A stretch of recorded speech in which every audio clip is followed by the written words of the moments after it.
Sa première saison sous les couleurs d'Angesco avec 34 matchs joués et 6 buts à son compteur avait été plutôt réussie. Mais Charles Diers, à l'image de son équipe, a du retard à l'allumage et tarde à confirmer cette année. Moins efficace, moins influent dans le jeu, le milieu offensif d'Angesco doit également faire face à la double concurrence de Sébastien Renoir et d'Emmanuel Bourgault. Le Cambrésien tente malgré tout de positiver en attendant de pied ferme le déclic qui lancera véritablement sa saison et celle de son club. Entretien. Je ne vais pas dire que je fais un super début de saison et je ne vais pas dire que mon début de saison est catastrophique, mais après c'est dur d'être toute la saison au même niveau, on a des hauts et des bas. Je sais me remettre en question et je sais de ce dont je suis capable, donc je travaille aussi de mon côté pour rapporter le meilleur à l'équipe.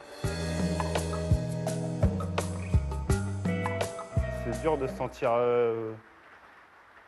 très bien ou très en confiance si l'équipe ne l'est pas individuellement. Je pense que tout ça va forcément de pair. Quand les résultats collectifs sont bons, qu'on joue, tout tire vers le haut et inversement. Donc c'est vrai que quand peut-être on refera des matchs plus aboutis, tout ça, tout le monde dans l'équipe se sentira mieux.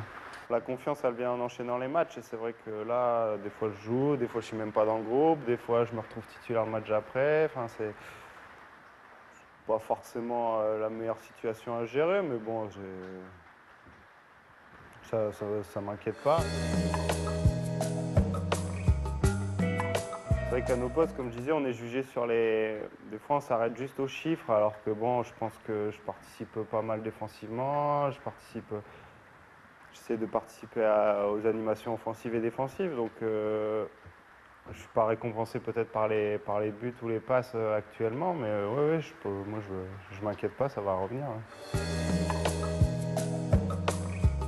De formation, ouais, j'ai été formé sur le côté, après on se rend compte que la vitesse est prépondérante à ce poste-là et avec l'âge, forcément, on va un peu moins vite. Et bon, j'ai été amené souvent à jouer derrière un attaquant et je sais que je m'y sens très bien aussi. Je me suis souvent retrouvé décisif à ce poste-là, ouais, parce que c'est un poste que j'aime bien, qui demande un peu plus d'intelligence dans les courses et moins de courses rapides forcément. Et c'est un poste qui me correspondrait bien aussi. Ouais. C'est vrai que voilà, un derby, là, c'est l'occasion idéale, un bon derby, match à l'extérieur. On court après notre victoire à l'extérieur encore un peu comme l'an dernier. C'est toujours important pour un groupe de gagner son premier match à l'extérieur. Ouais. Sur ces 5 matchs, on aimerait bien, il faut avoir des objectifs toujours un peu ambitieux. Donc on aimerait bien, ouais, je pense, avoir une dizaine de points à la suite de ces 5 matchs, en sachant qu'on se déplace 3 fois. Donc ça va pas être évident, mais bon, je pense que le groupe en est capable.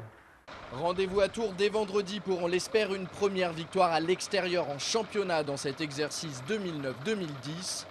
Pour l'anecdote, la saison dernière, les Angevins avaient enregistré leur premier succès hors de leur base sur la pelouse de Boulogne, grâce notamment à un Charles Diers au sommet de sa forme. Ce soir-là, il avait signé un doublé qui avait véritablement lancé sa saison.